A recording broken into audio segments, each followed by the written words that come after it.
Welcome everyone back to the Crimson 15 podcast. I am your host, Crimson Sin. Be sure to follow us over on Twitter at C15 Podcast. Join the discussion over on Discord, link in the description below. And if you're enjoying the videos, be sure to sub, like, share, and hit that bell for notifications. Episode 2 of the Owl House, Witches Before Wizards, and Bros Before Hoes. Like, why name it that? Because it doesn't even make sense because the guy ends up not being a wizard, so whatever. A good episode. This is it's only been 2 episodes, and this one I actually like better than the first one. It doesn't do anything spectacular. You end up feeling really bad for Luz because she gets put in a situation where she thinks she's doing something right, and in the end she really isn't. So they play on her naivety, her innocence, and that's kind of screwed up. But we open up, and just in case you missed the first episode, we get a little mini she's having a dream about what happened, go to this other world and all that kind of stuff. And she wakes up, it's like, oh, thank goodness it wasn't a dream. It's really there. So she's super enthusiastic. She's waking up. Good morning to everybody. Good morning, crazy mystical world. And there's like a big kraken, nasty monster guy. Oh, good morning. How did he hear her? Anyways, it's just a gag. She wakes up King, and King's like, leave me alone. I just want to go to bed. She's going to the bathroom, and then the Owlie, was that his name? The guy at the door, the security system. He's like looking in the bathroom. Oh, yeah, good morning. Of course, she attacks him because, dude, get out of the bathroom, you damn pervert. She's like, okay, this is my first day here as a witch apprentice. I want to go on all these great adventures and do all these. Like, she has these super high expectations of what's it going to be for me to be a witch apprentice. She's like, opens up the closet. Oh, let there be witch clothes and witch things in here. And she opens up, there's a bunch of brooms, and we see the classic witch hats and robes and everything. She's like, oh yeah, I can't wait. She puts on the name tag and witch apprentice Luz, and she's like ready to go. Look at that look on her face. You are happy for her because she's just in love in this. But she's waiting for Etta to come downstairs, and I don't know. I'm thinking she's Etta's screwing with her, messing with her, but it's super mean. Like, she's like, oh, I'm here. Good morning, Etta. I'm here for my first day of apprenticeship. And she's like, who are you again? Like, she said, like, she didn't know who she was. I'm thinking, what the F? Like, that's super mean to do that. Like, I don't like that one bit. But I'm thinking she's messing with her, and it's like, don't talk to me before I have my coffee kind of attitude, but it was really mean. Then we get the opener. The opener's pretty good. The music's okay, but the animation, could you imagine if the whole show, any cartoon had animation like this the whole time? I'll play a clip here.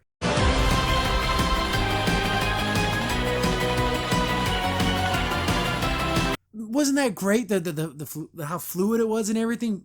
And we see, some of the characters that she meets. We see these 3 other, I'm assuming, are apprentices of some other school. We got her overweight friend who's super nice. Gordon Goodbrother. We have Bo. He's going to be the person of color who doesn't rock the boat, who is kind of nice to everyone. And then we have the bitch. It's very tropish, but whatever. I'm only guessing at these people's, personalities, but I can almost guarantee that's what they're going to be. But, overall, pretty decent opener. Then we get the, it's that morning, and she's like, well, Etta, and she's like explaining everything. Like, oh, remember we stopped the warden and all these things. And she's basically like, let me have my, she didn't call it blood orange or blood juice or something like that. Or blood apple. And I'm assuming that's like her coffee. Don't talk to me before I have my coffee. She's like, oh, come on. Like, because Luz wants to get going. I want to start becoming a wizard. I want a staff. I want to become this amazing witch. But she's like, well, first off, you're wearing a dirty robe and a nasty traffic cone. I'm like, what? She like blows the dust off it, and it's an actual traffic cone. Why would they have traffic cones? See, there's a lot of gags in this show that make no sense. Well, they don't have cars. I know they probably have wagons and, horses and stuff, but they wouldn't have traffic cones. Not like we have traffic cones, unless she took it from our world and she knew what traffic cones were. Okay, whatever. It's a gag. And she's like, oh, can you help me to get me? I don't care. I'll wear whatever it is. Just let me become a witch. And she's like, oh, can you, your magic staff? Do I get one? And then she does the whole, like, summons her staff, just kind of like Thor, book, but it's her staff, and you can hear it like smashing around. It's taking a while to get to her. Then like she looks over and it like bonks her in the head.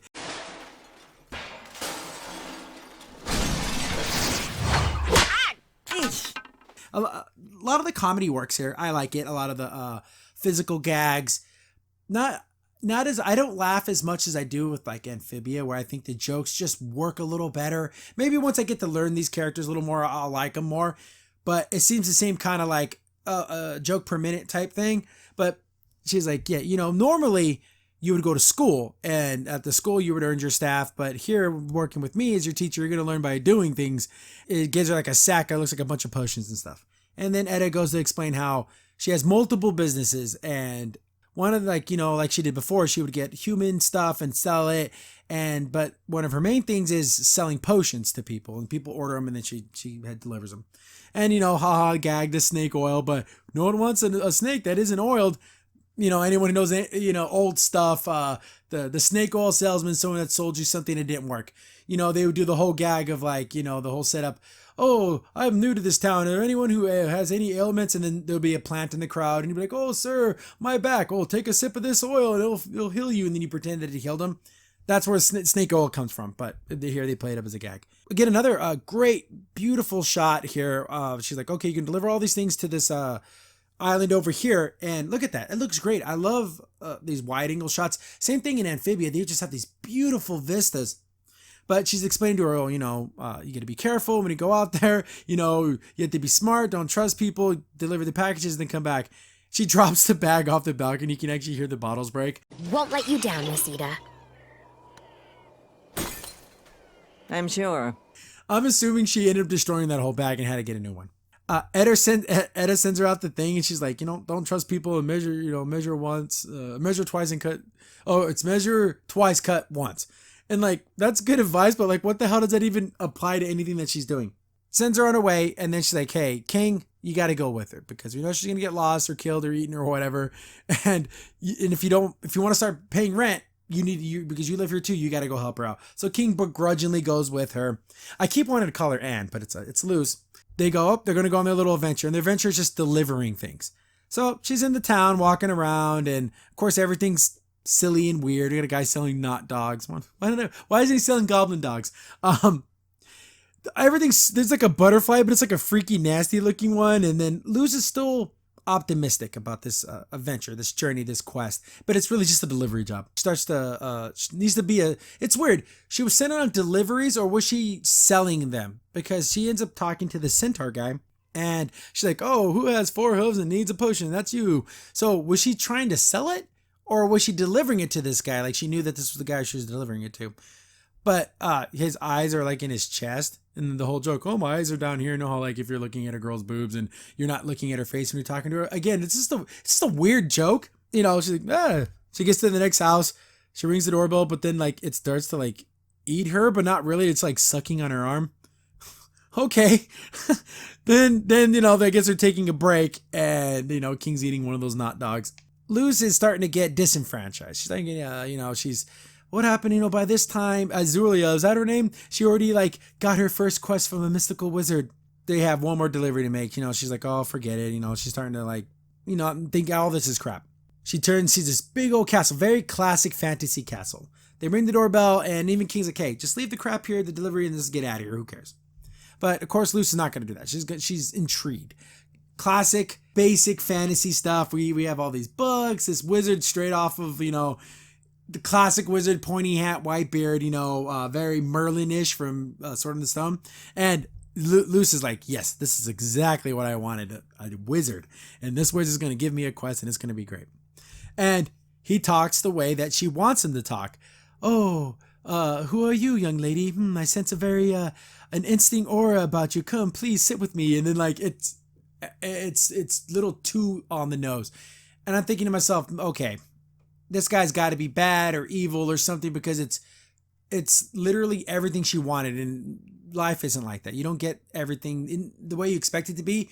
You maybe, if you're lucky, you get 50% of what you want. But this is literally 100% of what Luz wants.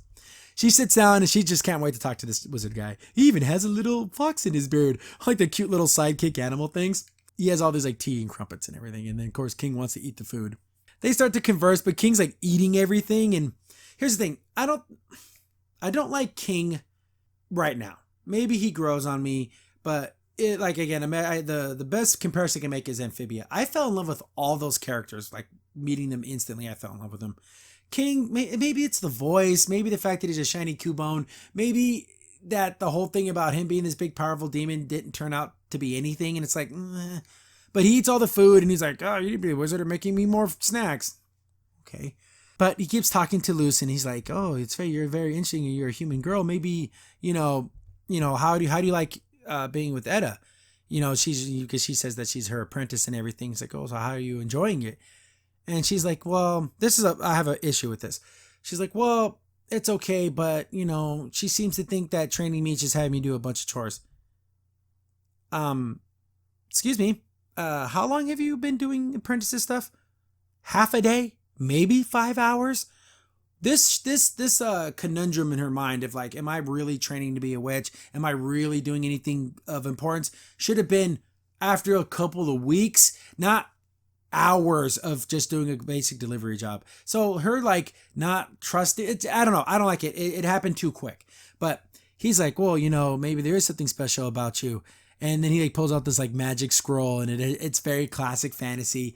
There's a prophecy that a young girl, a special girl, will be the one to retrieve the staff of the lake or some BS. And Etta's just not Etta, but Luce is loving this. It's everything she wanted. But King's like, "Forget you, old man. Who cares? We're getting the hell out of here." But Luce is like, "We're doing this quest. I can't wait to do this quest." She takes it, goes back home. Starts to like get her provisions, she has some cheese and bread, some potions. She has that stupid plastic sword. It is literally one step above a Nerf sword. But she ends up using it like a real sword, like it's sharp. So is this thing a stupid electronic piece of garbage, or is it a real sword? Whatever. But she's like, "Oh, what kind of chosen one am I going to be? Am I going to be happy and optimistic like Azura, or am I going to be the bad girl who hates everything but secretly really loves it?" I like that, because it's kind of poking fun and they're very tropish. And then Edda's like, "We're talking about bad girls." Like she just like pokes her head right in the door. Or should I be like a bad girl chosen one with black nail polish and a mysteriously withdrawn attitude? I act like I don't care, but I secretly do. Oh, you guys talking about bad girls? I like that. It's funny because because that's her. And I also think that whole, but secretly she does care for Luce, and she won't allow her to, she's going to make fun of her. She's going to let her fail, but I don't think won't let her get hurt. But I guess she has some ogre arm with her. I don't know if she was eating it or getting it ready for something. And this is, I think, it's very mean-spirited because they haven't known each other a long time.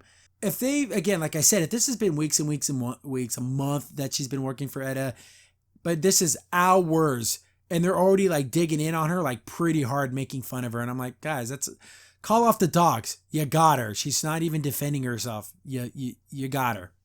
But King's like, "You won't believe it. This wizard guy, tell her how terrible wizards are." And she's like, "Oh yeah, wizards are the worst, whatever." Hey, that's sex discrimination. But witches are cool, wizards aren't. And then he's like, "You know what? He told Luce that she was a chosen one and gave her a map. It's so stupid." And they all start laughing at her. And then even Ed is laughing at her. You can see, look how embarrassed she looks. She's literally hiding behind her book because the only people that she cares about and they care or supposed to care about her are literally laughing in her face for thinking she was special. Guys, that's a little much to do to a 12, 13-year-old girl. Yeah, really screwed up. So they're literally falling over themselves laughing at her. And she's like, "Let me see this map." And this map is fake as hell. Like, how'd you think this was real? It's garbage. And she's like, kind of like telling her how dumb, not so stupid she was, but kind of telling her, "You're dumb for believing this." And then Luce is like, "Hey, just leave me alone." Edda's trying to tell her, in your own time, you'll become a witch. I'll help you, but it's not going to happen this fast. She's like, "Just leave me alone. I just need to be alone." I guess this is a play on moon letters. Lord of the Rings guys out there, guys and gals, moon letters, but they're like sun letters. The sun hits the map and it says only the chosen one can seek the path. It even has like the little thing, the light over the staff, It's very Lord of the Ring-ish. But she's like, "Oh, maybe that's why Etta couldn't see it because she wasn't a chosen one and I am." So she's going to go on this quest all by herself. Then we get King. I don't like his voice. I don't know. I just don't like his voice. He's like, "Oh, all that making fun of her and everything made me really tired." Like, oh, what an asshole. But then Edda's like, "You said this guy's one of my clients." One of our people she delivers stuff to. She's like, "I don't really know this guy, and I don't like all this talk that he's trying to tell Luce all this stuff. Like, he doesn't even know her." And you can see that she's starting to feel bad. So that whole, "I'm the bad girl, but I'm secretly have a heart of gold." Yeah, let me look at this face. She is worried for Luce, and she kind of feels bad that, man, we really were making fun of her a little too much. So she's going to go chicken on her, opens the door. Hey, Luce, and she's probably going to talk to her about, chosen one stuff. Like, that's all fantasy. You need to like work hard and do all that kind of stuff. But she took off. Hootie? Where's the blowfish? Hoot Hoot here is gonna tell her where she went, but like he's like being stupid about it. Oh, you didn't answer this riddle. Then Netta's like, I want to freaking break your stupid neck. Look at this. This is such a video game opener. She has her sword on her back and she's looking over the village or the valley. So she's gonna go on this quest. She starts walking around and we get a kind of pretty decent like walk animation here. It's like 2 seconds long, but it's like, okay, it's nice.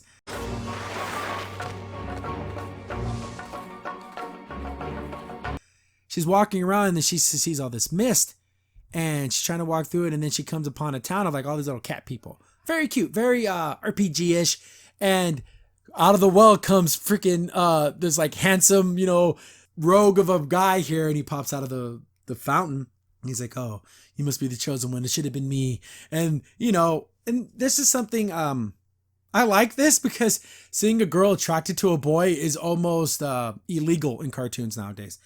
But she's liking what she's seeing, and that is refreshing because I like on Pinterest and Twitter and everything. I'm seeing all this fan art and everything that's saying Luce is like a lesbian. There's nothing wrong with that, but like it was being pushed a lot, especially like on Tumblr and stuff. Did they not watch this episode? Did they not see that she is practically gaga for this dude and she's into the buff guys? So that's very, not gay.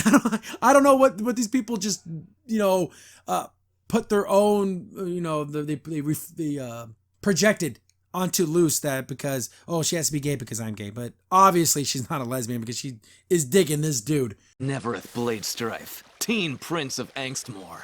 Yes, I did make the right choice. And it kind of gets really like almost, how Star in Star vs. Evil would, like when she saw like adult Marco, how she was totally into him. Luce gets kind of like that. So Edda's trying to track down where Luce was. And this is where we get the first inklings that, okay, something is very, very wrong. They go to that castle where they made the delivery, but it's all like destroyed. And like, it's like dilapidated. Like it's been empty for freaking years. And King's like, whoa, it didn't look like this when we got here. They walk in there and then everything's all destroyed. And then she sees a whole bunch of those maps. And they all say the chosen one, the chosen one, the chosen one. So was this guy doing this a lot? Did he just make a lot of these things and he was using this to scam people, kidnap people or something? We get back to Luce and they do this gag like 4 times and it's funny where she's like, oh, wow, your tragic backstory. So we missed the backstory. We missed their conversation and, it's very classic. And then he's like talking about things and then like how after his family was killed or something and his heart has only been consumed by vengeance. And then even Luce responds in the way that you would think in a classic, fantasy. Oh, like kind of like very like, oh, you can trust me. After my village was consumed, my heart has known nothing but vengeance. Nevereth. And he's like, do you think, Lady Luce, do you believe love can blossom on the battlefield? And then Luce is like, oh yeah, this is exactly how on my quest to go. Lady Luce, do you think love can bloom on the battlefield? Ooh, this quest is questing in all the right ways. Oh god, this girl's funny as hell. So they continue on their quest. They come across a bridge, and then like this little cat thing pops out, and he's like, "Oh, you have to answer my riddle." Of course, Luce loves this, and he's like, "What's my?" Like he does some stupid rhyme, but it's about what's my name. This kind of reminds me of what? Again, Lord of the Rings, the riddles in The Hobbit, and also a little bit of Labyrinth. Remember, Sir something, the guy who guarded the bridge in the Bog of Eternal Stench. Very similar. He's like a little cute little guy, but his name tags on his shirt. Oh, your name's Chris. Here's this ring for the champion. Luce had to realize this is way too easy. There should have been a little bit more like it's infantile how easy it is to complete these quests. Then again, this is completely I can't believe they even did this. You need a cape? Nah, I think You I'm can good. use my shirt. Yes, I need a cape. He's like, yes. I love the fact you took your shirt off. I like this. It's so refreshing to see a hetero, attraction. It's crazy. She's loving this. She's even blushing. She can't get enough of it. Then we cut straight to Etta, and she's like, she got to that village where all the cat people were. Boom, completely destroyed. So there's some illusion magic going on. There's something's happening. And I was thinking to myself, how is he whoever's doing this, how are they pulling it off? Because we saw a little bit of that fog, so that fog's enough to like trick your mind, or is he actually creating these things and they can only last for so long? They don't really go too much into it. I'm thinking it's all that fog, and that was the spell that he put on her.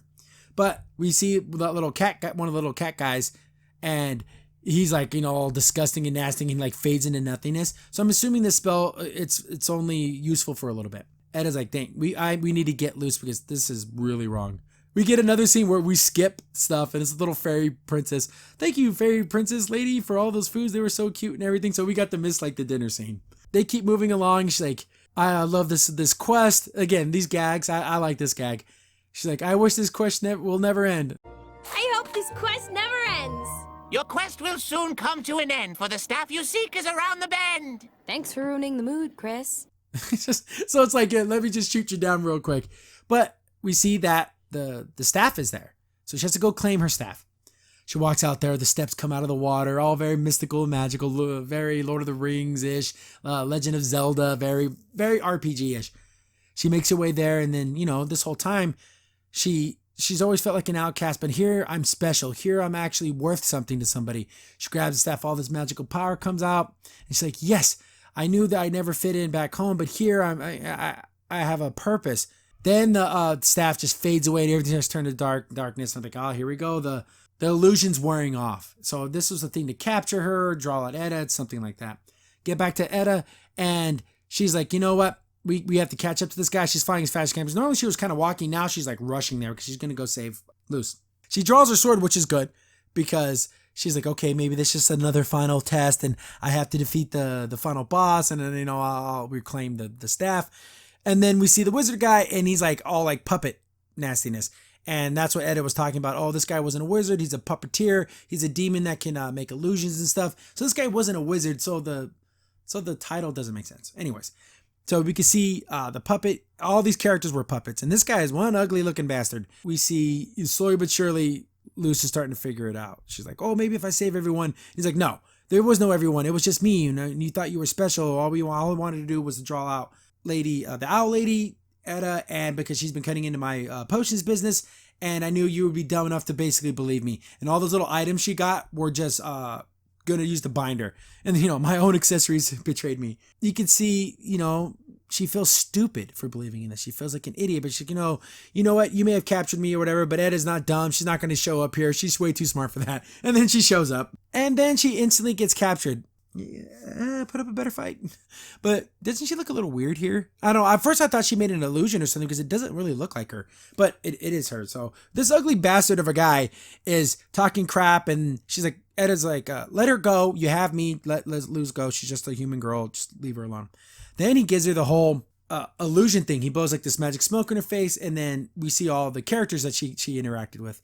Luce, you may not be a chosen one there, but you can be our chosen one. You can be here with us. And he, and she's like, oh yeah, being here was pretty great, being a hero. And, I felt like I was special. And then they're like, yeah, stay with us, be special with us. And then she's like, no, it's not real. She breaks out of it. So Shinji breaks out of his fake, the instrumentality program on a small scale.